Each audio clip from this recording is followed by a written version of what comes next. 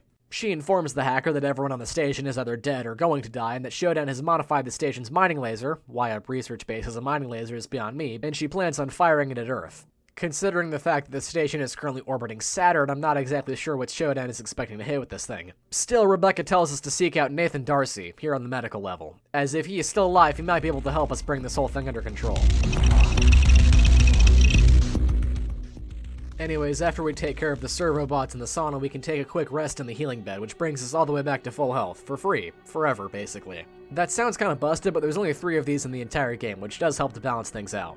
There's also a battery recharge station in here, which will bring our battery all the way back up to full, also for free. These are everywhere, but they take a little while to recharge, so keep that in mind. Not that that really matters anyway, since we still don't have any upgrades or weapons that use battery power. Still, the door out of the sauna is locked with a 3-digit code. That code is found on a small data stick in this locked-off room. The code is 451. Welcome to the medical floor. This is one of 10 floors located here on Citadel Station. As soon as we leave the room, we're attacked by one of the humanoid mutants that I mentioned earlier. Really, they're not too tough to take down, since they only have a simple melee attack, so you can easily just save ammo by whacking these guys to death with your beating pipe. Right now, our main goal is pretty simple: find Darcy, and get more answers on what we need to do. The intended way forward for first-time players is likely to go through this big bulkhead door here, but if you go down this hallway a bit, you can find a small storage room with some more goodies, and a security access panel. These panels are basically the game's hacking minigames, and they come in 2 flavors. This one here is a pretty simple connect the wires minigame that I'm sure you all are very familiar with if you've played literally any other kind of immersive sim. The other one is far more complicated. It's a plug-and-play wire puzzle where you need to generate a specific amount of power to complete the puzzle. You have to get the power bar in between these 2 little blue pegs here to complete the puzzle. The challenge comes from the fact that sometimes you'll need to heavily dilute the power to make sure you're generating the perfect amount. While both of these minigames can start out pretty easy, they can get pretty darn challenging as the game goes on. However, you can get something called a logic probe to completely bypass a panel. They're single use, and I don't have any footage of these since I never really found a reason to carry them around on me. Anyways, this one here activates a lift that can take us down into a small maintenance shaft. This place has another new enemy in it, which is the repair bot. They're somewhat dangerous. They have a flamethrower and this little taser thing, but still they can easily be destroyed with a little bit of time and patience with your pipe. This little shaft also has a recycler where you can recycle your junk items to get a little bit of extra easy money. Now, you can recycle any old junk item itself, or you can break down these junk items into scrap, which can be stacked up to 100 units. Each 10 units is worth 1 credit, and since scrap can be broken down in stacks on one slot, it's a very good idea to break down literally everything in sight to get some easy money. These tunnels link up with other parts of the medical floor, including this locked armory room, which requires another code that we currently don't have. You might have also noticed now that I'm destroying every security camera that I come across, and it's for a good reason. You see, each floor in the game has a specific security level, and for various reasons we want this level to be as low as possible, even getting it all the way down to 0 if we can. While the cameras can take the security level down maybe 1 or 2% on more populated floors, and even 10% on less populated floors, the real prize is 𝘱𝘢𝘬𝘬𝘕 CPU clusters, which are usually the thing that'll push you over the edge to get 0% security. For the first 6 levels in the game, they act as a sort of secondary objective on most floors, not only for taking care of the security level, but for another reason we'll get into in a bit.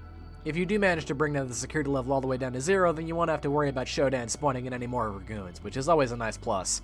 Anyways, on my way back through the tunnels, I end up coming across a small alcove with a new weapon. That weapon being the monkey wrench, which is basically a direct upgrade to the lead pipe, dealing a little bit more damage but having a little bit less range. It's also a fun little System Shock 2 reference. Since the game has a significantly smaller selection of weapons to play with than its predecessor, I figured I could do what else but another tier list. So far, the lead pipe is a C tier and the wrench is also a C tier, but slightly higher than the pipe. They're just your basic melee weapons. Oh, and also we've got the frag grenade. I mean, it's a grenade, so it's pretty much universally useful for the entire game. A tier. Shortly after that, I loop back around and head through those big bulkhead doors. In a small side passage, we can find ourselves the first firearm of the game, the mini pistol. It's decent enough for taking out the early game goons without any upgrades, and yes, there are weapon upgrades, we will get to that, but it lacks punch to deal with anything with the standard ammunition, at least not anything too armored. With the armor-piercing Teflon rounds, however, the gun starts to shine, since they do give the mini pistol a little bit more oomph, to say the least, with the extra armor penetration. Still though, even in its fully upgraded state, it's only really worthy of a B tier. It's definitely good enough to get you by, but you'll likely be wanting something more eventually. Anyways, after we find the mini pistol, we can find a small room that has some more goodies. Mainly another keycard that opens up even more of the medical floor, but it also has the first place in the game where we can jack into cyberspace. And this is probably the most polarizing part of the entire game. Oh, and before we get into it, I'm gonna throw up an epilepsy warning here, since things are about to get real bright real quick. So skip to the timestamp up on screen now if you're worried about all that kind of stuff.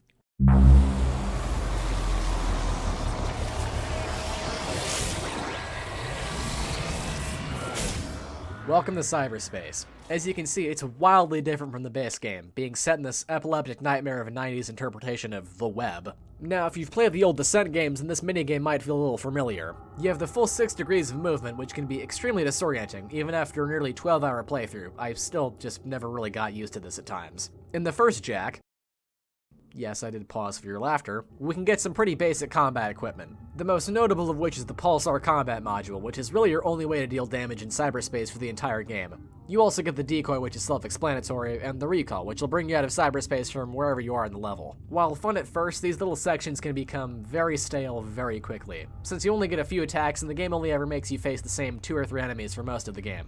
These pink guys, who are a pretty basic ranged enemy, and these blue guys, who do a basic charge attack, and 1 or 2 more that we'll talk about later on. Anyways, after destroying the switching node, one of the floor's many armories will open up in the real world.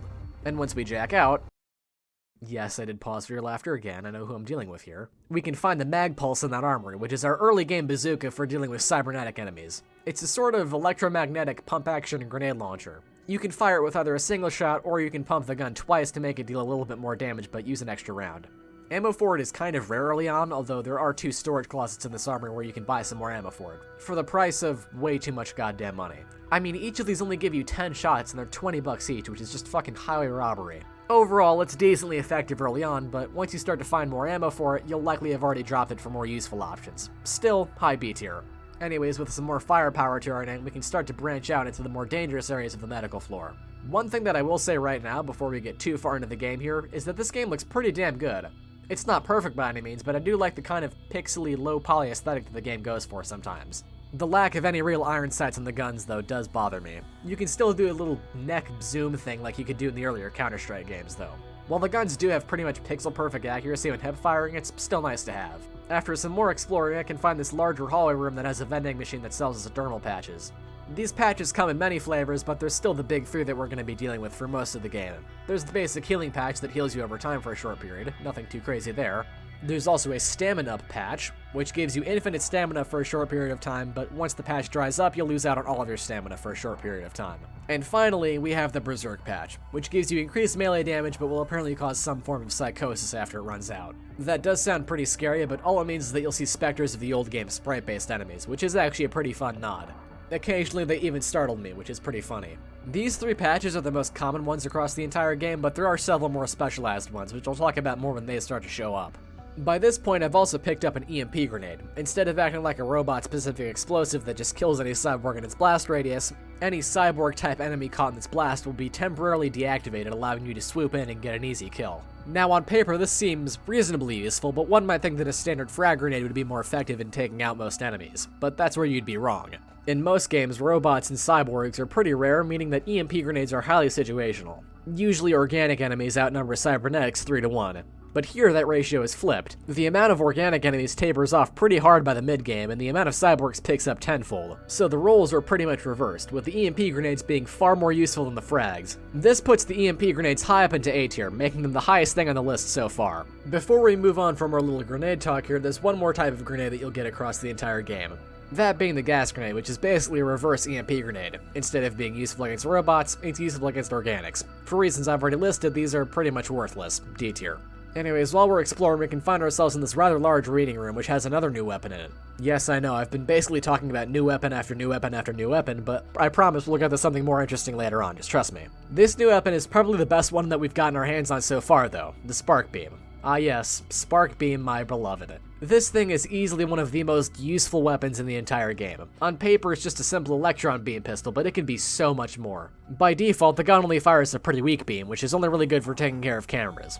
But you can change the charge on it. The medium setting is your do-it-all gun, basically good for taking care of any enemy that's humanoid-shaped. Cyborgs, cyborg assassins, mutants, even some robots to an extent. The highest setting is a very powerful overcharged shot, which deals a ton of damage at the cost of using quite a bit of your energy bar. Remember, that bar is still used for augments and upgrades too. Still though, an effective workhorse, but is pretty decently ammo efficient and does good damage. Yeah, that sounds like an easy S tier to me. Anyways, at this point you might be wondering why I'm not talking about the real bones of the gameplay here, and that's because, simply put, it's just running around and killing things, solving puzzles, finding new gear, so on and so forth. Anyways, I'm just gonna cut to the chase here. In the beta quadrant, we can find Darcy's office, and he's obviously dead, so the search is pretty much over. He did manage to record a holodisc of himself talking about a plan that may actually be able to take the laser down, but we'll talk about that more later. Anyways, across the floor we can find logs mentioning the fact that 𝘱𝘢𝘕 is using the ship's restoration base to turn the station's crew into cyborgs. While this does sound like another wrench in our plans, we can actually reverse the process and turn the restoration base back into their old selves. One of the crew members who managed to stay alive while being dragged to the conversion bay marked a wall near the room with the word "Here" in big orange text. We'll get to finding the room a little bit later on now. Around this point we can also find the code that we needed to access that locked off armory room. That code is 705. Inside the armory is a bunch of goodies. Some ammo cabinets, a couple of grenades, and the final throwable type, the proximity mine. They're fine. I think I used them twice across the entire game, so I really can't talk about them. Hell, I think the cyborg assassins used more of them on me than I did across the entire game. They just love leaving these little pink things lying around everywhere, which led to most of my deaths on this floor. And speaking of dying, if you die without the floor's restoration bay active, then this happens.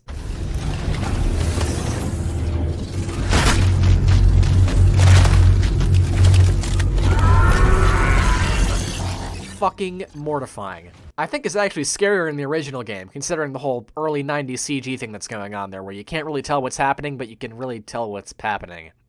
Yeah, that doesn't make any sense. Let's just move on. Oh, and before you ask what that thing is, don't worry. Like many things so far, we'll get to it. I promise. I know I've said it like 40 times, but whatever. Anyways, another thing that we can find in the armory is an upgrade for our mini pistol. For 20 bucks, we can get an extended mag that doubles our magazine capacity. Since I've been breaking down and scrapping just about everything that I've come across, I have more than enough money to buy this as well as all of the ammo in the room. Anyways, that cyborg conversion bay is located in the Alpha Quadrant just across this. You are not welcomed here. Remove yourself. Of course, because things can't be easy, 𝘱𝘢𝘕 jumps our ass and drops us into a pit. Luckily for us, besides one of the humanoid mutants, the place is void of enemies. After we surface on the other side of the pit, we can reactivate the ion bridge and press on. On the other side, we can find a room that has the elevator to research and...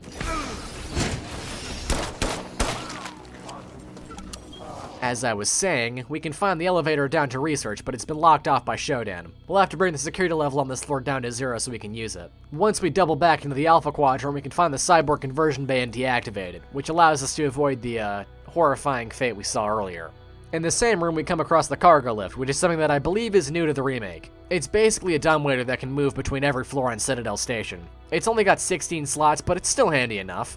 After pushing through more of the Alpha Quadrant, we can find another cyberspace jag, which contains the switching node linked to the force field that's blocking off the area with this floor's CPU nodes. Once we're done with this cyberspace jag, we can push on, fighting another new robot, this time being the heavy-duty security robot, which acts like a bit of a mini-boss on this floor. But after dealing with him, we can finally find this floor's CPU nodes. They are guarded by a couple of cyborgs, but once I clear them out, I can take to destroying the nodes. Since they explode or they're destroyed, you'll have to dump your precious ammo on them. Once they're all taken care of, we get jumped by a pack of cyborgs who go down pretty easily, if you just funnel them through the little doorway here. At this point, we're also contacted by 𝘱𝘢𝘕 directly, and you know what, I've waited for long enough, I think it's finally time that we talk about her. You see, there's a reason that she pops up pretty frequently on best video game villains of all time lists. That's because she is a grade A, top tier, bona fide, prime cut, Wagyu A5 beef, AI bitch. She is an incredibly love-to-hate villain, constantly grinding you into the ground with not only her constant taunting, but her ambushes too. Every little inch of control that you relinquish from her feels like a massive step towards taking her down. Of course, this means taking out more cameras and CPU nodes, because if there's one way to take down a tyrant, it's gouging her eyes out and cutting her fingers off. You know, I think this guy's got bigger problems than having a few less fingers. Still, 𝘱𝘢𝘕 remains an incredibly dangerous adversary across the entire game, which does help to make our mission of stopping her all the more enticing. Although there is this sense of underlying tragedy to her. Being an AI, she does genuinely see what she's doing as true good, in whatever weird, twisted way that might be. She sees all of her creations as her children, and she does give them some level of individuality. They can be praised, reprimanded, and everything in between. While I do think that her portrayal in the second game is good, this is just the vastly superior version of her. She does actually feel like a fully developed character. In the end, though, with the CPU nodes destroyed, the security level on this floor drops all the way down to 0. Oh, and before I forget, for the first 6 floors in the game, destroying the CPU nodes will give us a randomly generated number. These numbers are part of the reactor's self-destruct sequence, a sequence that 𝘱𝘢𝘕 has randomized to make completing the code more difficult. This means that from playthrough to playthrough, the code is randomized. For this run, the first digit is 7, so keep that in the back of your head for right now. Anyways, now that the security level is 0, I can do something that I've been waiting to do for quite a while now. This game does have small secret areas, which are usually accessed by interacting with a semi-suspicious wall panel. These can contain various kinds of loot, whether it be healing items or ammo, but some of them, particularly one on this floor, can be locked with a certain security level. This one here required us to get the security down all the way to 0%, which means that it has to have something good in it. Inside it, we can find some relatively innocuous things, a couple of EMP grenades, some junk items, and most important of all, the Magnum 2100. This thing slaps. It's basically a direct upgrade over the mini pistol, dealing more damage at the cost of having a rare ammo type, a smaller magazine capacity, and slightly more perceived recoil. For right now, ammo is pretty scarce, which means that it'll stay tucked away in the cargo lift for quite a while. But man, once we get a decent supply of its proprietary osmium rounds, this thing basically never leaves my inventory. High A tier. After I take another trip to the recycler to get an insane amount of money, I head back to the elevator to get to R&D when I'm contacted by Rebecca again. She tells us that she knows that Diego cut us a deal, and in exchange for destroying the station and covering up this mess, Trap will give us a clean slate. Kind of a big thing to ask of a hacker who, to her knowledge, has virtually no combat prowess, but regardless, with all the loose ends on this floor tied up, I think it's time that we head up to the next floor, Research.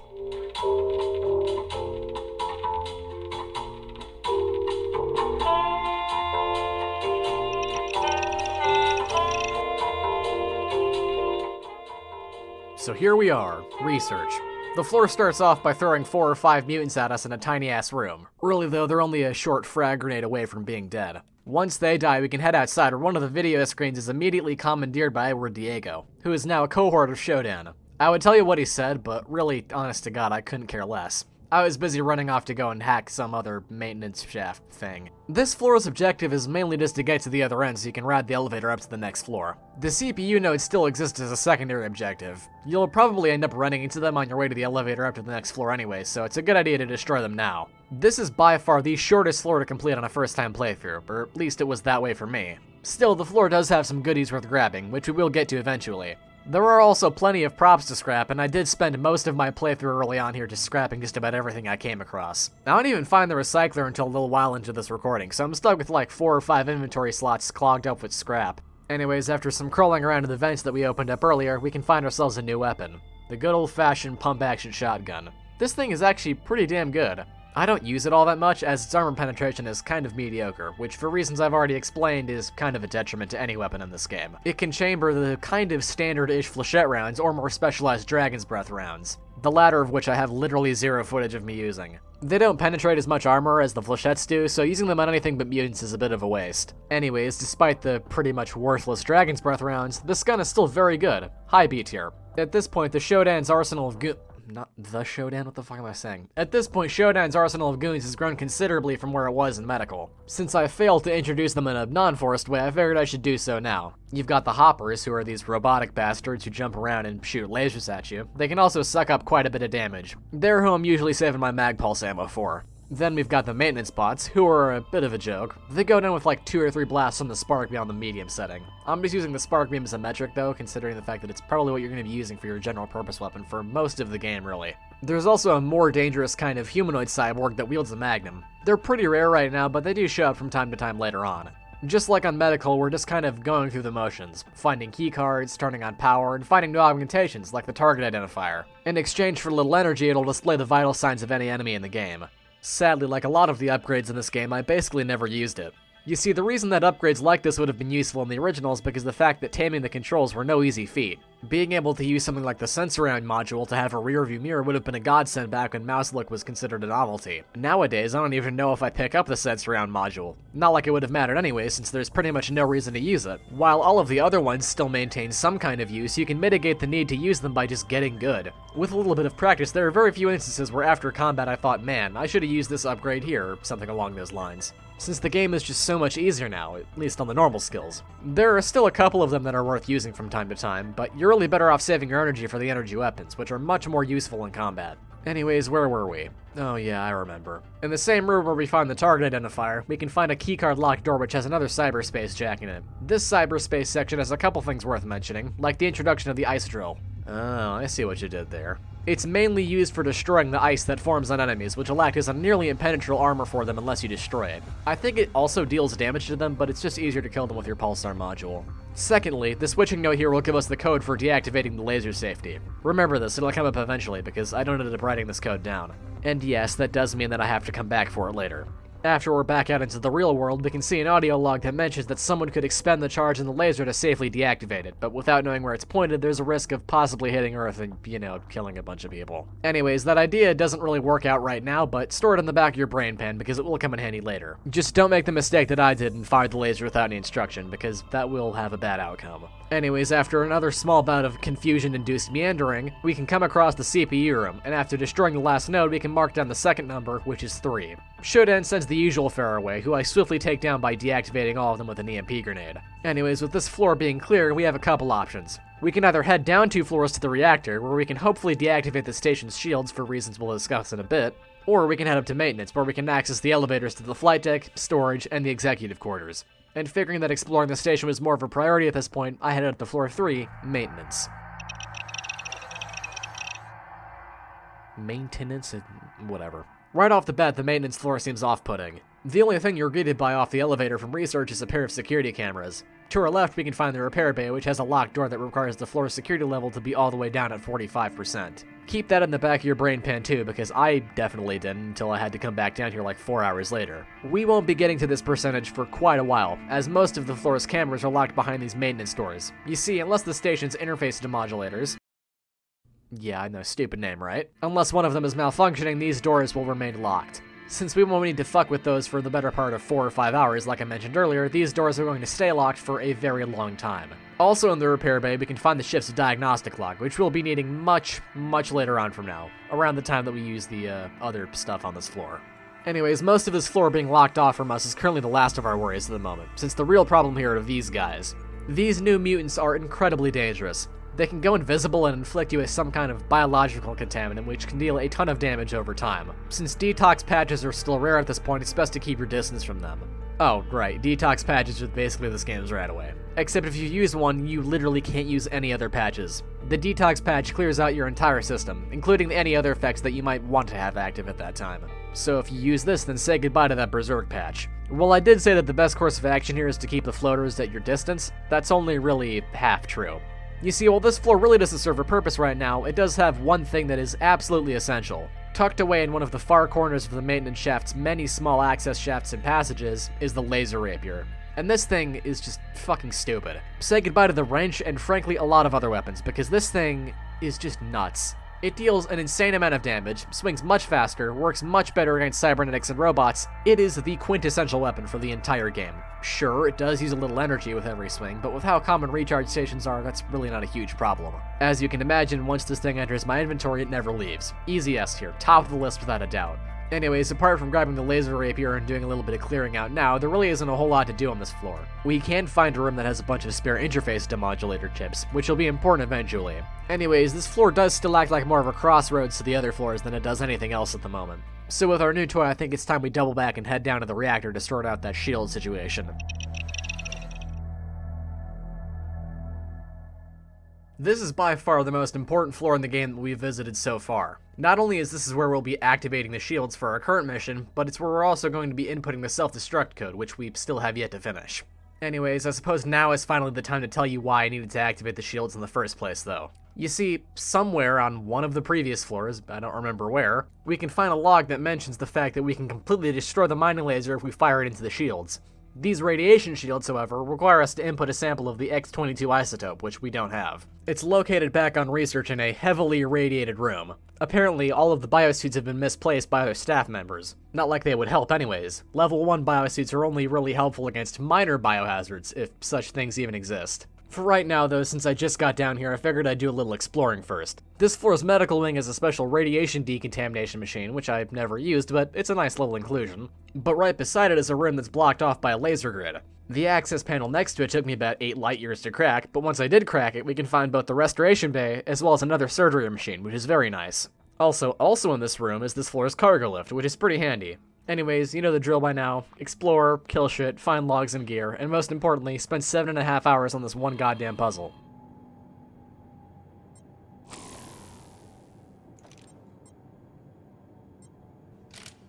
No, really, I'm gonna play the whole thing. Oh, and do cyberspace shenanigans. This jack here has the switching node that opens the armory here on the reactor floor. This armory has another upgrade for a mini pistol, and that upgrade is the burst fire module, which does exactly what it says on the tin. Now the mini pistol fires a relatively low recoil 3-round burst. This does increase damage, but since you can't turn the thing off, you'll be wasting 3 rounds every time you pull the trigger. So unfortunately, you really can't use it to break cameras anymore. Thankfully, the spark does that job just fine, and oh, speaking of the spark, I picked up an upgrade for it back in research, which lowers the amount of energy it uses per shot. Not a crazy difference, but it's still handy.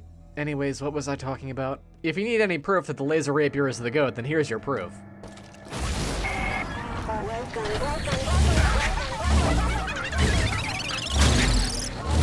Welcome to my death machine, interloper.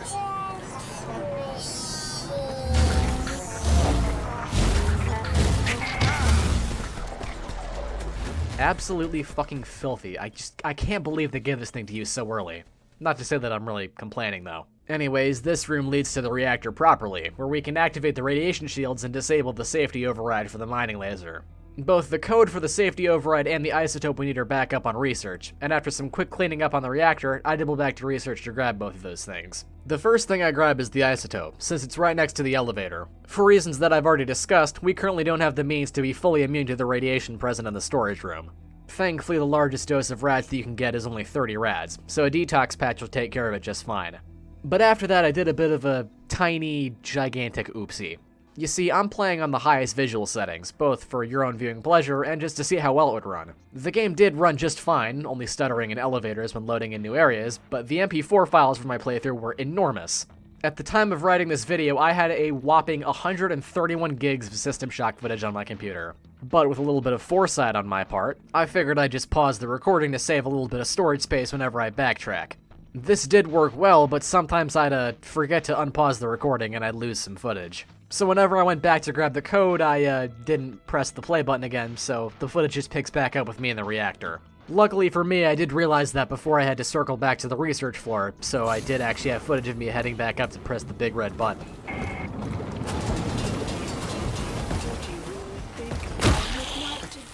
Of course, Shodan has another ace up her sleeve. These virus mutants are a real pain in the ass at this stage in the game, or really any stage of the game for that matter. Instead of having a basic melee attack, these guys toss spore clusters at you, and they deal the same kind of bio damage that the maintenance mutants deal. They also have a lot more health than the standard mutants, but that's kind of a given. Anyways, once they go down, we can press the button, for real this time.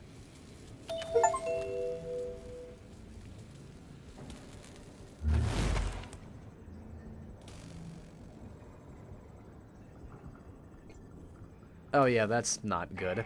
Of course, because the game just can't be over yet, Shodan, having realized that the laser idea was probably doomed to fail, decided to start work on finalizing her mutant virus in one of the groves attached to the executive floor. She doesn't specify which one it is, but since there's only 4, I'm sure it won't be too bad, right? Well, the executive floor is 3 floors up from here, through maintenance, which we've already cleared out to the best of our ability, as well as storage in the flight deck, both of which we have yet to even visit. Not to mention the fact that the executive floor is also probably crawling with goons, which means that we've already got our work cut out for us. Anyways, with no time to waste, I head up to maintenance, and then I head up to the next floor from there, storage. This is probably my favorite floor in the game. It is just packed with stuff to do, as well as a bunch of new gear to find. At this point in the game, we also don't even really have to stop here. The elevator for maintenance that takes us up here can also go to the flight deck, which is where we actually need to be going. Not only for the CPU nodes, though, this floor is worth clearing out now for later in the game, since we'll need to come back here for something else that we'll talk about in a bit. Anyways, at this point, I figured it's finally time to give you a spoiler warning. If you don't want anything from here on out spoiled, then this is your time to jump off. Go play the game, it's actually, like, really, really good. Still here, huh? Alright then, let's get to it. Right off the bat, we can find ourselves not only this floor's recycler, but a new enemy. The Flyer. These guys are just annoying. Like a surprising amount of enemies in this game, they fire an acidic projectile that is not only very hard to dodge, but also quite dangerous. That and all of these guys can take a surprising amount of punishment too. They are robots after all. Best thing you can do at this stage of the game is to hit him with some Teflon rounds, flechette shells with a 𝘱𝘢𝘰𝘬𝘬, or with a couple swings of the laser rapier if they get in range. Pretty close to the start, we can find a small room with another new enemy, the Cyborg Enforcer. These guys really aren't too bad. Since they're a non-flying enemy, running up to them and hitting them with your lightsaber 3 or 4 times is just the best and most efficient strategy at taking them down. In the same room that houses the first Enforcer sits one of the game's few useful upgrades, the Moon Boots, or the Turbo Motion Boots as they're called. On the surface, these really aren't all that useful. Instead of giving you a double jump or a jetpack, they act kinda like roller skates. For a small amount of energy, you can glide pretty fast instead of sprinting, which makes backtracking much, much easier. And since I ended up having to do quite a bit of backtracking, these became proportionally more useful as the game went on. Oh, and this is only the first tier of the Moon Boots. After some upgrades, these things can get pretty damn insane. You'll see. Also, we can find a lift that takes us down to the medical wing on this floor. Like every floor, the restoration bay and the cargo lift are located here. From here on out, this place basically becomes my de facto forward operating base, as I just start dropping pretty much every gun and piece of ammo that I can't carry down here. In an adjoining room is a locked armory being guarded by something. This is the Gorilla Tiger, and they are exactly what they sound like. A hybrid of a gorilla and a tiger, for some reason. These guys are fucking dangerous, too. Some laser rapier swings, maybe some frag grenades, and they still go down easily enough. But damn if they can't put the fucking hurt on you while they're still alive. Anyways, this armory does have some good shit, but the code is split up between several logs across the floor, which certainly isn't helpful. The first log with the last digit is pretty close by, and that last digit is 8. Anyways, most of this floor is split up between 10 storage rooms, each of them acting like their own self-contained puzzle or combat gauntlet. Like Storage 7 here, which has this gravity pad in the center of the room, which is surrounded by a bunch of radioactive waste, as well as some flyers and a cyborg up on a catwalk to provide suppressive fire. There's also this one, which has a big-ass ramp in it. Now remember how the Turbo Motion Boots act like roller skates? Well, we can use the added momentum from those boots to jump the gap. Of course, because we can't have shit on Citadel, Shodan was expecting us to make the jump, but she has an ambush for us set up on the other end. Really, there ain't a whole lot even over here, just some gas grenades and batteries, maybe a patch or two, but still pretty fun. Somewhere down the line after this, I get an upgrade for my shotgun, which has replaced the mag pulse by now. The upgrade decreases the spread, but also gives it this goofy-looking muzzle device strapped at the end of the barrel. I think it also increases accuracy, but don't quote me on that. There's the security room, which houses the CPU nodes. This time they're guarded by a full suite of enemies. Some mutants, a cyborg, and another new enemy, the cargo loader. They're like the ones from Borderlands, except they're in a good game and not something that's got the mark of the beast on it. I'm just kidding, Borderlands 2 is actually pretty fun. They have a fuck ton of health and have a gravity gun strapped to one of their arms. Pretty much every time they appear, there's a 𝘰𝘯𝘬𝘦 that can grab explosive barrels to toss at you. I'm sure the intent was to make the player shoot the barrel out of their hand to deal a ton of damage to them, but it's easier to just use an EMP grenade to knock them out and kill them with the laser rapier, as is the strat for most cyborg enemies. Anyways, when the last CPU node is destroyed, we can get the next digit of our destruct code, which is 9. We're halfway there, people. Technically not, because we still missed the one on maintenance, but we'll get that one later. Only, like, 4.5 more hours to go until we get the rest of that code.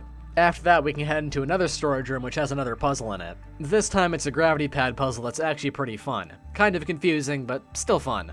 Once we make it to the other side, though, we can get our hands on a new gun, the Scorpion. It's basically the age-old submachine gun. Expansive magazine, controllable recoil, reasonably accurate, and it shares ammo with the mini pistol. Once you pick it up, there's no need to ever go back to the pistol. High B tier.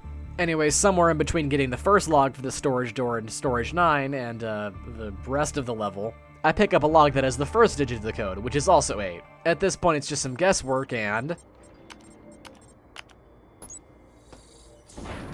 Inside the storage room, we can find first and foremost a level 1 biosuit, which for reasons I've discussed is pretty much worthless. Later on, we'll get one that provides protection from radiation, which will make this thing actually useful. Also in there is a Magnum, and the Magnum upgrade station. This one gives the Magnum a whole host of buffs. It increases the damage, and gives the gun a bonus laser sight. The laser sight is kind of pointless since I do believe it uses energy when it's on, but the extra damage is very nice. From this point on, it holds a permanent slot in my inventory, replacing the upgraded shotgun. Anyways, the last loose end on this floor left to tie up is Storage Room 1, which is easily the hardest challenge on this floor. Not only does it require you to make some pretty tricky jumps with the moon boots, but it's also crammed full of security robots, who are still probably the most dangerous enemies in the game at this point in time. Not helped by the fact that the game throws like fucking 6 or 7 of them at you here. Thankfully, the reward for all of this is pretty damn good. A big bunch of dermal patches, a bunch of varied ammunition, and most importantly, a big stash of plastique explosives. Oh, and plastique spelled with a Q because, the 90s or something. Oh, and the switch that opens the door to Storage 4. You can go down into the pit below there, which is filled with repair bots. There really isn't a whole lot down there, but you can still do it. Okay, well, yeah, there is, but I did end up grabbing it for another hour or 2 of gameplay. Anyways, Storage 4 is a bust. It's just a radiation dump with some assorted loot. Nothing that really warrants going down there, so I skip it for the most part.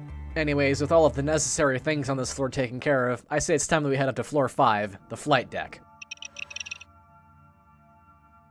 Because things just can't be easy, a cyborg assassin deactivates the ion bridge across the radiation trench into the rest of the flight bay. If you can't solve a small access panel puzzle, then you're pretty much shit out of luck. Luckily, this one takes me the better part of one Super Bowl Sunday, so that's nice. Anyways, once we activate the bridge and head into the flight deck proper, the level opens up. Sometime before this, we were contacted by some lady, I don't remember her name. She says that she's got a group of survivors who are located here on the flight deck. Her and her group are locked down in an area marked with the word gray. Anyways, with all of that out of the way, we're basically left to our own devices to explore the rest of the map. Past this one area with some gravity pads, we can find ourselves a little stash of gear. Firstly, the energy shields, which provide a small amount of protection against projectile and energy weapons at the cost of using some of your bioenergy. At this stage in the game, it's practically useless, and even when it does get upgraded later on, I rarely ever use it, even though I probably should have. Also in the room is another mod station for the spark beam. This one gives it increased damage, but I think it also slightly increases the amount of energy it uses. It also increases the weapon's size by 2 slots. Oh, and I don't know really how I forgot to mention this, but instead of the game using a sort of list inventory like in Fallout, it uses a grid-based inventory like in System Shock 2. If you've seen some of my other videos, you'll know how much I prefer this kind of inventory system. It's kind of like waffles, you know? Or maybe calling it Tetris-esque would be more accurate. Anyways, the flight deck has numerous things to be found. First and foremost are the fucking auto bombs. They suck. Bad. They are exactly what they sound like. Little annoying bombing Roombas. Despite the fact that they make a noise when they spot you, they still end up catching me off guard 9 times out of 10. Luckily, a stray bullet from literally any gun in the game will take care of them pretty quickly. In the actual flight bays, we can find just an absolutely gobsmacking number of corpses, as well as, yes, another new enemy. These flying pterodactyl mutants. They're easy enough to kill. Since they don't have a ranged attack like the flyer robots, you just have to lure them in for a melee attack and kill them with the laser rapier. After doing some snooping around in the maintenance ducts, we can come across this area here with this fucked up bridge. Now, the controls for this bridge can be found like 5 minutes from the start of the map. Apparently some of the fuses that control the bridge have gone out, and now the controls for the panels have gone haywire, so each switch will either raise or lower several sections of the bridge. I don't know if you actually can make a full bridge here, but you probably don't need to, since if you have enough momentum, you can just skim across to the other end. On the other end, there are a bunch of goodies, some osmium rounds, a medkit, and the tier 2 version of the moon boots. Instead of just making you faster, the boots now act like slow-falling boots, allowing you to glide across small gaps and down onto the floor to avoid damage. We can put them to the test in the next room, where we can use them to glide across the hangar to the other side, where we can get even more good stuff. Like the mod kit for the Scorpion, which gives it increased damage but also gives it a suppressor that does literally nothing. At least it doesn't change the weapon's inventory space requirements. In the next room we can find an energy recharge station as well as the passageway that'll link us back to the rest of the map. After I grab my new pair of kicks and the Scorpion upgrade, I loop back around to the maintenance decks to destroy this floor's CPU nodes. Or a CPU node in this case, because there's only one. The number for this floor ends up being 2. Other than that, there's this small executive type area which is being controlled by a new robot enemy, the Security 2 robot. If you thought the other security robots were tough to take down, then these guys are just something else. They have dual miniguns and a heavy melee attack if you get too close. Oh, and a fuck ton health, but that's to be expected. Still, EMP grenades and the laser rapier do the job just fine. Around this point, I also ended up running into another cyberspace jack. This one ain't too noteworthy, just some more running and gunning. Really, this game mode doesn't change all that much across the entire game. The switching node here unlocks the armory on this level. After that, though, I set out to find the place where the Resistance members have been holed up. I don't know why, but I spent probably close to 15 minutes walking around this one looking for this godforsaken room, only to realize that it was in the radioactive room that we found the CPU node in. Still, though, when I do get there, I'm greeted by this gauntlet of 3 or 4 wire puzzles. Yeah, this part sucks and I hate it. I guess it's an efficient way to kill the pacing that leads up to your boss fight if you need that. Oh, you thought I was kidding? I'm afraid it's too late. Of course, old Lana here got herself turned into what the game calls the Cortex Reaver. The same thing that we get turned into if we die without a restoration bay active. Despite how menacing these things look, they are just laughably ineffective, due to one small tweak in our strategy. I'm sure you're familiar with the whole take perks and kill everything with your laser sword shtick, but that would be ineffective here. Introduce the Focus Patch. It's basically bullet time. I'm afraid it's too late. To save your friends.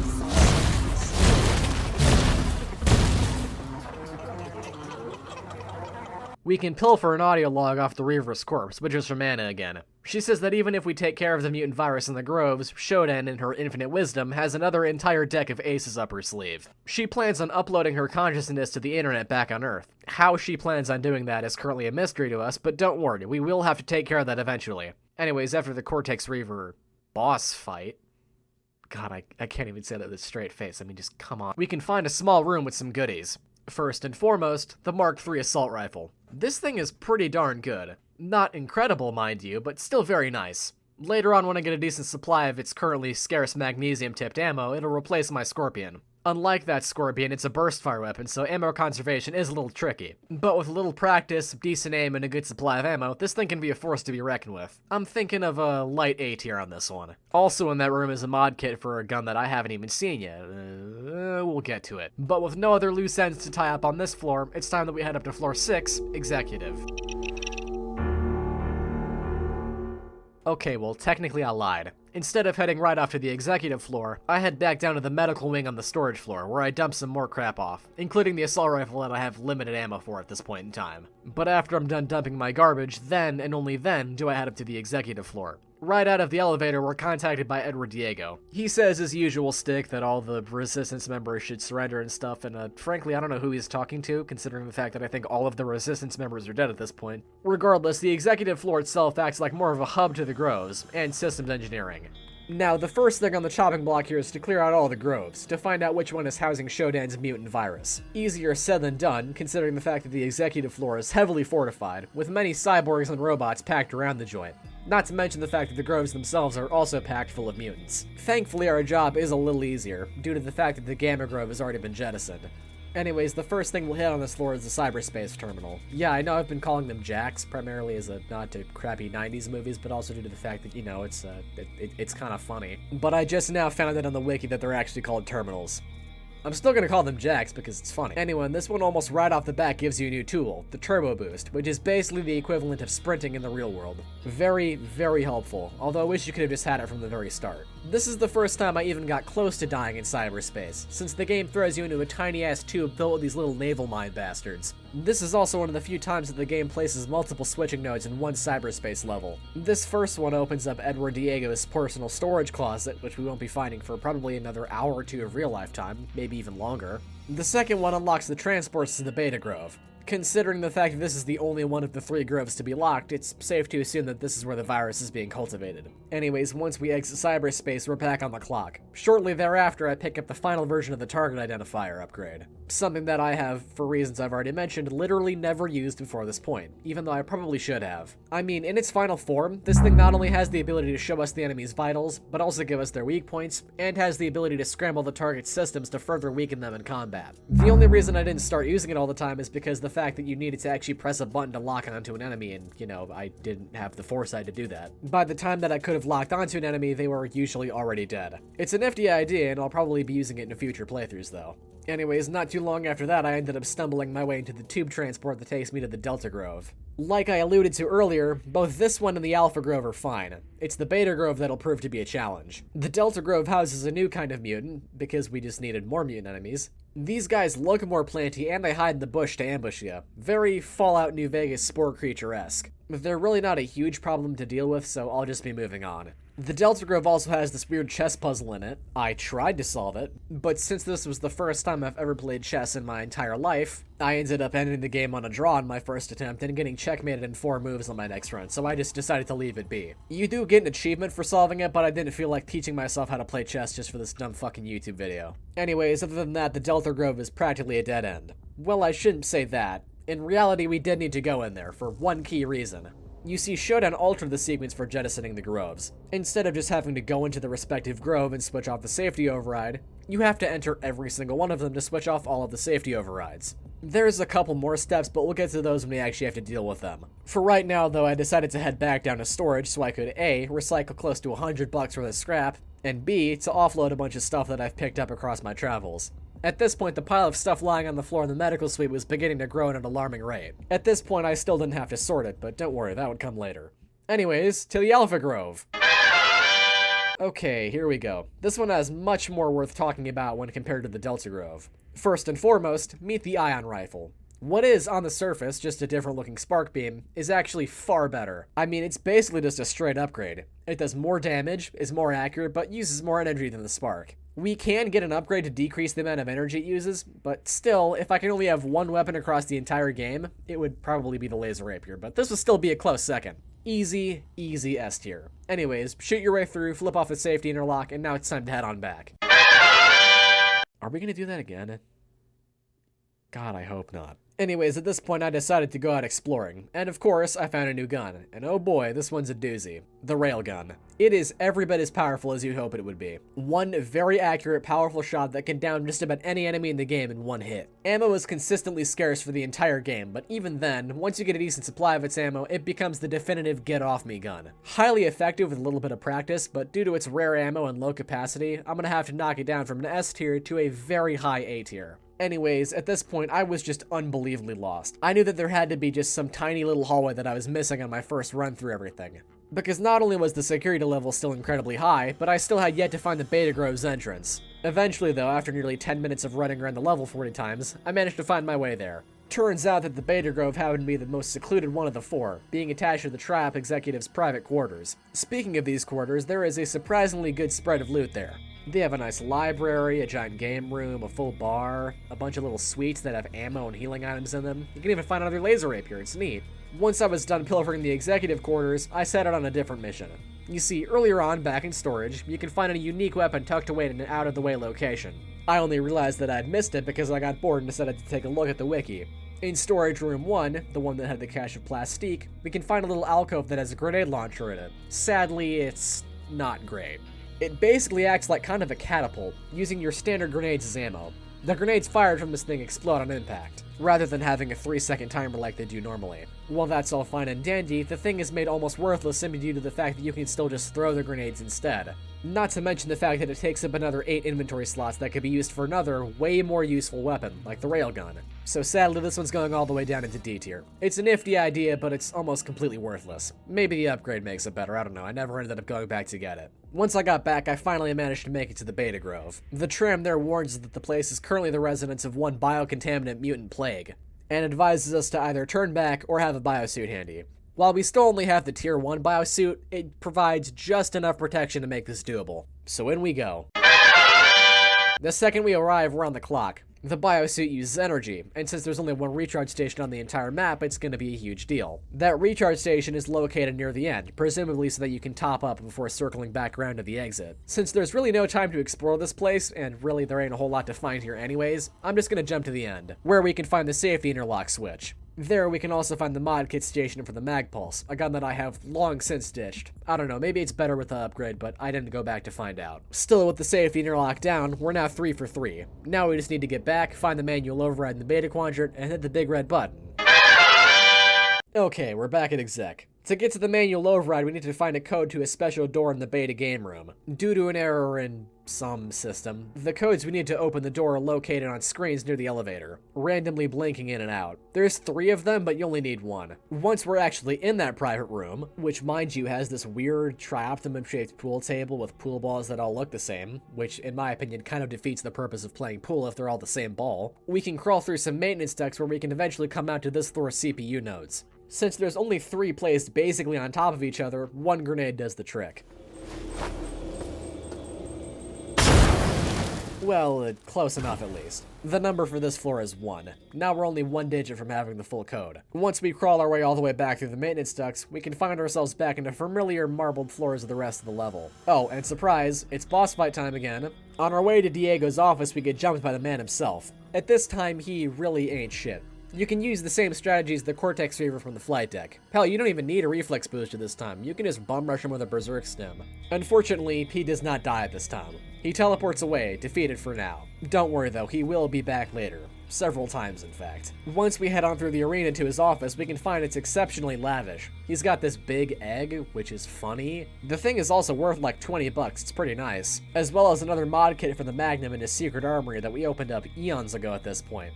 This one boosts the mag capacity by 4 rounds, bringing it up to 12 in total. Also attached to his office is the elevator up to floor 7, Systems Engineering, as well as the switch that enables the jettisoning of the groves. Unfortunately for us, there is an unfortunately timed critical error that prevents us from activating it. It tells us to head down to the diagnostic repair station down in maintenance, and I oblige. Once we're back down on maintenance, I head over to the repair bay into the diagnostic log, which tells us that we need to replace interface demodulator chip number 428.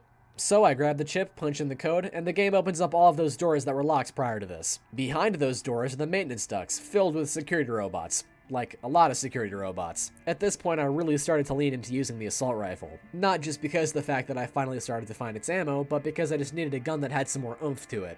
This part took me just a painful amount of time, due to the fact that I ended up finding the room with the broken chip last. But once we find it, all we need to do is slot the chip in and we're good to go. But yet, we're not done here on maintenance. Oh no, we are not. You see, we still have to find this floor's CPU nodes, and its associated self-destruct code digit.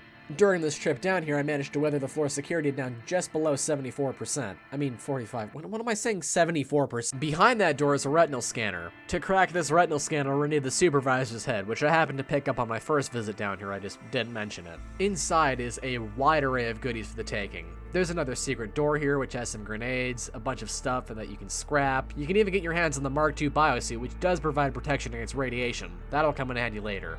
We can also find a cyberspace locked door. I'm guessing that's what the nodes that we've been looking for are. The cyberspace jack across the room is pretty simple, so I'm just gonna skip ahead to when it's done, and we can head on into that locked room. With 1 grenade, yes, really only 1 this time, I destroyed the CPU nodes, giving us the last digit, which is 5. Now all we need to do is wait for the all clear from Rebecca to destroy the station. After another trip down to storage to offload some stuff, I head back up to executive where I can finally flip off the master override switch, allowing us to jettison the 𝘮𝘰𝘬𝘬𝘕.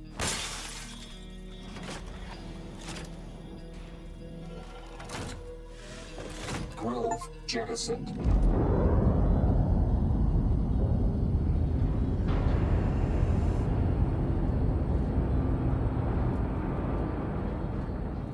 Right after we're done taking care of that, we're contacted by Rebecca again, saying that it's finally time for us to take care of that whole 𝘱𝘢𝘕 putting herself on the internet problem. She mentions that we can use that stash of plastique we found back in storage to get the job done. 4 pieces, 1 for each cell tower, ought to do the trick. Once I'm done grabbing the stash of plastique from storage, I take the private elevator up to systems engineering for the first time. Right off the bat, I'm assaulted by a new enemy, the mutated cyborg, possibly the most dangerous common enemy in the entire game, only maybe topped by the security 2 or 3 robots. Or maybe the auto bomb, but that's besides the point. They have a strong melee attack as well as a dangerous energy beam that can zap most of your health pretty darn quick. They also have a pretty substantial amount of health, which I suppose is to be expected at this point, but it's worth mentioning. No, it isn't. For right now, they are mercifully rare, but once we get to floors 9 and... why was I about to say 9 and 10? But once we get to floors 8 and 9, they'll start cropping up pretty often. Regardless, one of the first things I end up finding on this floor is a secret armory, which has a bunch of stuff in it. Hundreds of rounds of ammunition of several different calibers, a bunch of grenades, even a medkit and some detox patches. Most importantly, though, we can find the mod kit for the ion rifle. This upgrade decreases the amount of bioenergy it takes to fire this thing, which is a nice bonus. Anyways, the main things preventing us from getting to the comms towers, besides the horde of enemies, is the fact that all of the doors leading to those towers are locked with cyberspace locks, so we'll need to jack in to get these bad boys open. That, in and of itself, is no easy feat, considering the fact that I spent almost 30 minutes crawling across this entire floor looking for the goddamn thing. Thankfully, to help tip the scales in our favor, we can get our hands on the final version of the turbo motion boots. And let me tell you, these things are pretty damn cool. What exactly do they do, you ask? Yep. We also get the level 3 upgrade for the energy shields on this floor, but this is still the more important upgrade. Anyways, around this time we'll also start to find logs of someone named Bianca Schuler. She's basically the only resistance member who managed to get up this far into the station. She has a plan for taking down 𝘱𝘢𝘕, which involves something called the isolinear chipset. She says that if someone were to plug it into the central core up on the bridge, then 𝘱𝘢𝘕's defenses would be lowered just enough for us to sneak into cyberspace and take her out. The problem is that there happen to be 3 force barriers blocking the way into the computer room on the bridge, and each of them is wired to a different access panel on opposite ends of the floor. Also problematic is the fact that Bianca and the isolinear chipset are nowhere to be found on this floor. With bigger problems to worry about at this point, I'll just have to stick that idea in the back of my head for later. Eventually, after some more meandering, I do manage to find the cyberspace jack on this floor, conveniently located near this floor's CPU nodes. With the security down and most of the level cleared out, I jack in and get to work. This one's actually a pretty fun time. This one has 4 different switching nodes, each of which corresponding to a different Commodore tower. Commodore tower, you know what I mean. Once the 4 nodes are down, we can jack out, and we can take care of the towers. They're not terribly well guarded, so taking them out is pretty easy. Make yourself comfortable, Hacker. Stay a while. Mostly, at least. Each one only takes a single piece of plastique to destroy, and once the final one goes down, we can kick back and relax for a moment. The antennae mean nothing. Central consciousness is safely undisturbed on the bridge. Well, shit.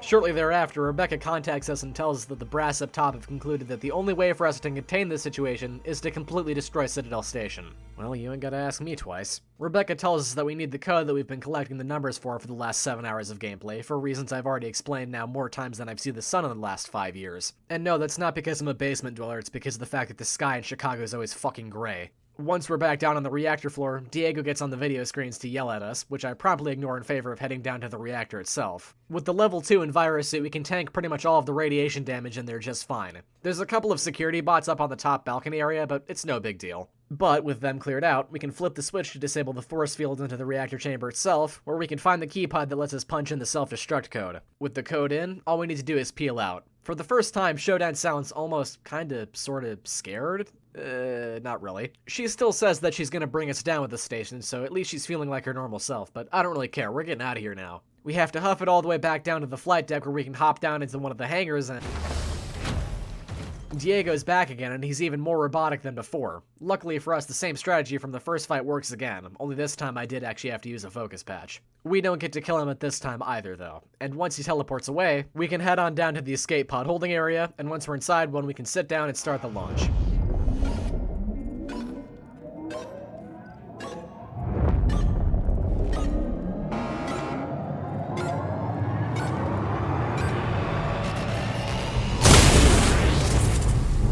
Of course, 𝘱𝘢𝘕 ends up destroying the crucial systems of the escape shuttle, effectively forcing our hand into confronting her head-on. With no other place to go, I start heading back up to systems engineering, when I'm called by Rebecca again. She tells us that 𝘱𝘢𝘕 has started the bridge separation sequence, which means that eventually here, the bridge is going to separate from the rest of the station. If we can get on the bridge before that happens, we can survive Citadel's eventual implosion. And after a little searching on engineering, I find the elevator up to security, and then I take it up, and now, we're finally in the home stretch. This is basically the point of no return. If you have anything that you don't want destroyed, then you'd best be going to fetch it right about now. Because once you cross this door here into the main security floor, then you won't be coming back. I didn't know that when I first got here, so I ended up leaving behind a bunch of stuff that I would have liked to take with me, like the railgun and all of its ammo. Thankfully, we can get another one on this floor, so it's not a huge deal. Right off the bat, we're basically thrown to the wolves. The game just starts throwing everything it's got at us, in this actually pretty impressive looking central hub room. As you can imagine, the main goal here is to get up to the top where we can take the elevator up to the bridge. But, for right now, we've got bigger problems. First off, 𝘱𝘢𝘕's goons have dug into this joint like an Alabama tick. Cyborgs, cyborg assassins, mutated cyborgs, and a new flying missile-shooting robot who is very annoying to deal with. Luckily for us, this floor is stacked. Almost immediately you can find a small munitions closet. It's not really big enough to be an armory, so I'll just call it a closet, and it has a bunch of good ammo in it. Mostly assault rifle ammo, both magnesium-tipped and penetrator rounds. Really, other than the gobsmacking number of enemies on this floor, there really ain't a whole lot to work with here. Don't get me wrong though, this floor is still a damn fun time to play through. With all of our abilities practically at their max level, and all of our weapons fully stocked up, the game starts to lean more into being a normal first-person shooter. Now, when I said that there was nothing of note on this floor, I was kinda sorta lying. We can get some pretty good armament upgrades. Firstly, the railgun upgrade, which decreases the amount of time it takes to charge up, which is helpful, I guess. This is also around the time that I really started to use that thing, mainly because it could kill one of those mutant cyborg things in a single shot. Another big thing is that we can find the last weapon in the game here on security. It's locked up tight in this little case, which requires us to get the security level on this floor down to 25%. That sounds pretty steep, but this floor's CPU nodes are easy to find, and they're only guarded by a couple of ceiling turrets. After they go down, we can circle back around and grab the new gun. The plasma rifle is an oddity, to say the very least. It is easily one of the most powerful weapons in the game, it's just that its power lies in these incredibly unstable plasma balls, which use up a very rare ammo type that can only be found a handful of times across the game. These bouncing balls of energy will kill pretty much anything, including you, in a single hit. But as a downside, they bounce uncontrollably for like 10 seconds before they evaporate. Once the gun's plasma core is expended, it'll act like a pretty typical plasma rifle that you'd find in any game, firing a pretty standard plasma projectile. While that all sounds pretty good, there are a couple of downsides to this thing. Firstly is the aforementioned danger to the user with the bouncing plasma. And secondly is the fact that it just gets outpaced by other weapons that we already have. Its plasma ball is like a slightly worse railgun, and the normal rapid-fire plasma bolts are like a shittier version of the ion rifle, even using the same amount of energy as the upgraded version of that gun. So with both of those guns fully upgraded, this thing is just kind of disappointing. I'm just gonna lump this into C tier. I'm sure it's pretty good, and I'm just not using it right, and I'm sure that all of you in the comments are gonna yell at me for not keeping it, but whatever. Shortly after I find the plasma rifle, I find this floor's cyberspace jack, which is mostly inconsequential, at least for the way that I decided to finish this floor. It only has one switching node that unlocks the detention cells, which for all intensive purposes only have a little bit of loot in them anyways. There is one that has a little maintenance shaft in it, but I never ended up going down there. With the powers of hindsight, I'm sure that's where I needed to go to progress the level, but after clearing out the rest of the detention center and probably forgetting about that event, I decided on a different option. Now, I did mention earlier that the main goal of this map is to get all the way to the top so we can take the elevator to the bridge. And while I'm sure you can do that like a sane person, in my infinite lack of wisdom, I devised a different strategy. Since we have a pair of jet boots, I figured I could just use them to, you know, fly up to the top. I know it's kinda cheap, but I didn't want to spend another hour walking around this goddamn map. Then again, this is the beauty of the immersive sip. The game just let me do this without even penalizing me. Sure, I had to use a couple of batteries, but it got the job done. Anyways, when we get to the top, we're put into our final showdown against Diego, and this time I had to actually use my brain. The age-old strategy of whacking him with my lightsaber while I was cooked on edibles didn't work. Instead, I just had to unload onto him with pretty much everything I had. Some railgun ammo, a little bit of AR ammo, some magnum rounds, a couple blasts from the ion rifle, all of it. The fight really isn't all that hard besides that. Really, the only thing he ever managed to hit me with were his homing missiles. Anyways, after he goes down, we can pull a keycard off his body that lets us head up to the final floor, the bridge. On our way up, the rest of Citadel Station explodes beneath us in what is admittedly a pretty satisfying display. Also, with the elevator music played over it, it is kinda funny. Anyways, once we arrive, it's time for the throwdown of the century.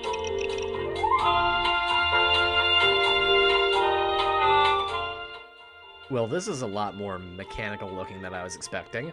As we heard from Bianca down on engineering a while back, we need to find and collect the isolinear chipset, get the 3 4 stores down, and input the chipset into the central core. And that should hopefully lower 𝘱𝘢𝘕's defenses just enough for us to slip into her system and take her out. Of course, all of this is easier said than done, considering the fact that this floor is even more stuffed with goons than security was. I mean, you just get bombarded by everything that 𝘱𝘢𝘕 still has on hand. Despite her lackadaisical attitude towards the hackers' efforts to stop her, we have put a pretty substantial dent in her army.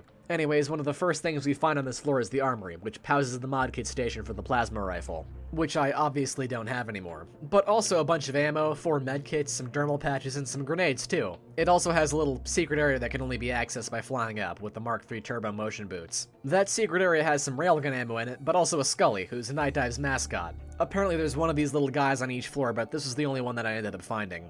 Anyways, the 3 access panels are scattered across different quadrants of this floor. The first one I located in this pretty simple section with the security 4 stores is pretty easy to crack, nothing too crazy here. The second one, on the other hand, takes us straight to security robot Pound Town. It's located in this little labyrinth set into the floor beneath some more force barriers. Once you dip down there, you think there'll only be a handful of robots, but for my estimates, I can assure you that there's exactly too fucking many of them. Probably close to 9 or 10 of them, maybe even a dozen down there. Thankfully, I had probably somewhere in the range of a dozen medkits on me at this point, so I could just get a full heal whenever I needed one. Regardless, with 2 out of the 3 doors down, you'd figure that the third one would be a pretty tough nut to crack, and you'd be right. It's not bad at first. The walk there is fine, but once you crack the panel, 40,000 autobombs roll in to catch you off guard. They did get me once, but I managed to keep him down the second time. Anyways, with the 3 4 stores down, we can get to work finding that isolinear chipset. As it turns out, it's being carried by another Cortex Reaver. Gee, whatever will I do?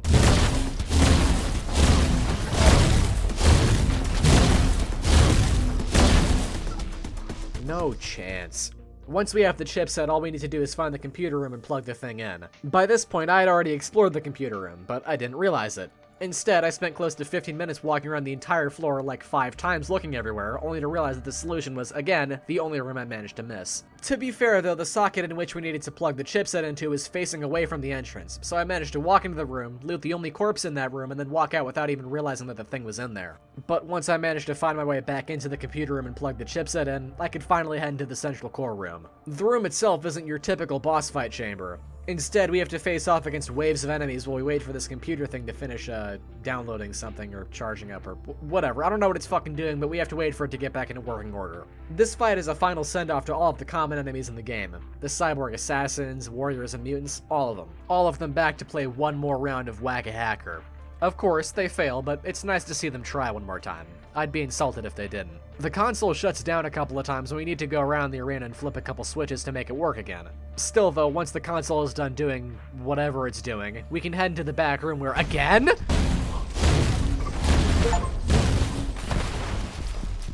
God, when will she learn? I guess now, since we're off to have our final boss fight. In cyberspace. God, I just hope it's not like the other times. Well, this is certainly more like it. Instead of the normal cyberspace routine that we've become accustomed to, the game throws us something different. Our main goal here is to use these flying platforms to fly around the arena so we can shoot these orange spiky cheese ball looking things at 𝘱𝘢𝘕's cyber carrot. All along the way we're accosted by more cyberspace goods, who prove to be more dangerous when we can't fly hack. Still, this fight is pretty easy, all things considered. Just repeat the process 3 times, and eventually the cyber carrot goes down for good. All in all, it's kind of a boring boss fight, but I guess it's better than the original game. I mean, just ugh. Anyways, after she dies, we're booted back into the real world where we can now find that 𝘱𝘢𝘕 is apparently 𝘱𝘢good now, and we can rest easy knowing that the Earth is saved. For now, at least. After that, the hacker hops on an emergency shuttle back to Earth, where we arrive to a hero's welcome. Kinda, sorta at least. Rebecca has arranged for us to have a nice, cushy, boring office job at Trioptimum. The hacker declines and slinks back into the unknown, only to get back down to business as usual, which is to hack into the systems of extremely wealthy megacorporations, now aided by his new military neural implant. And there you have it, ladies and gentlemen, the System Shock Remake. If you couldn't tell by how much I've praised the game over the last, extremely long YouTube video, I think this game is fucking rad. While some might say it doesn't do enough to make itself more modern, I'd beg to disagree. I personally think that what the devs did here is very clever. Not incredible, but clever.